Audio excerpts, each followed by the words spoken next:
Top of the hour, the top of this hour, President Trump's top economic advisor, Gary Cohn, was with us. He said the administration will get tax reform done. Roll tape. We will continue to work on tax reform till we get it done. It is a stated objective of the president to get tax reform done this year. We're actually prepared to work through the recess. We're prepared not to go on recess. We're prepared to stay here and work on it. But we can work on it in the fall. We need to get it done this calendar year. I will repeat that. We need to get it done this calendar year. We will move heaven and earth to do it. Come on in, please. Subcommittee Chair of the Tax Writing Committee, Congressman Pete Roskam. Sir, you've been with us many times, and you've been straight up and honest and open with us. It seems to me that the timetable for the tax cut is slipping. The Treasury Secretary said, yes, it will be signed by the August recess. Mitch McConnell says, maybe not. And now Gary Cohn is talking about this year. What say you?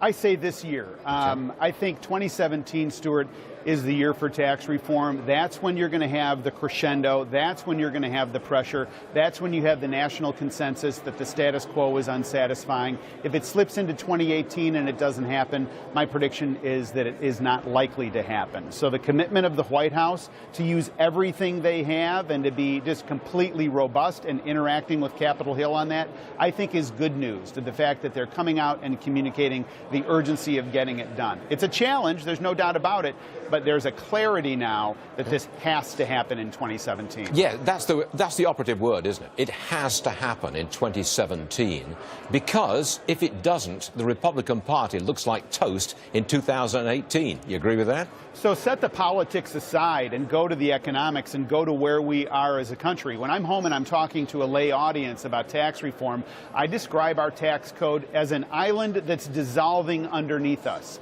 And we've got one of two choices. We can sit here and just let it dissolve underneath us and let companies leave and not do anything. Or we can say, no, we recognize we've got to move now, and let's move. So 2017 is the year. The politics will all work itself out, but there's an economic imperative. There's a global economic imperative that the U.S. take advantage of basically a national inflection point, Stuart, because nobody's defending the status quo. Nobody likes the IRS, and we've got to do something about the erosion of the U.S. tax base, and now is the time to get it done. You could say that there is a political imperative to getting Obamacare fixed. And the obvious question there is, are there the votes to get this thing fixed, especially in the Senate, where because of procedural moves, you're going to need 60 votes in the Senate for some items of Obamacare reform. You got those votes? So the Senate is a misty, smoky mountain that is mysterious to me. I'm in the House, and I'm going to concentrate on the activity of getting things through the House. Can you get a negotiated agreement in the House between the Freedom Caucus and the Ryan Plan?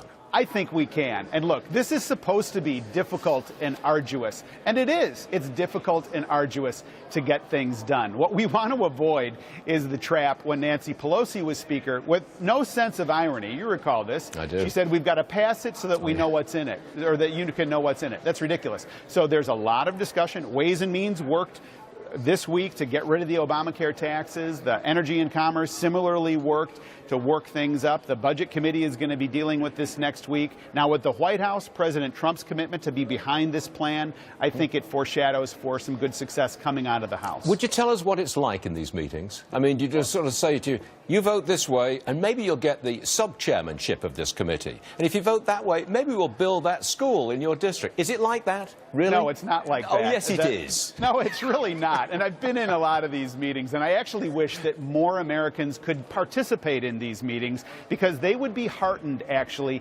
and encouraged. The type of communication, when people are communicating to me, for example, they're communicating legitimate areas of inquiry, legitimate areas where they have concerns and they want to learn more about it. And I think that over a period of time, you can meet those objections. But there's two tensions that you need to navigate through. One is you want momentum. You want to move forward on repealing and replacing Obamacare, but you want to avoid the problem of it being perceived as jammed through. You can't jam a product and have it be a very good one. So this process of criticism and critique is actually incredibly healthy. You don't want to stay here. You don't want to just marinate in criticism. But at some point, we've got to say, all right, let's move this. Let's make these changes and let's move this. And I think with the president's help, that's very likely. Pete Roskam, I'm still going to call it horse trading. I'm very sorry, sir. I know I respect your position entirely, but it's horse trading. I think it is. Pete Roskam, you're a straight shooter. We appreciate you being on the show. Thank you, sir. Thanks, Stuart.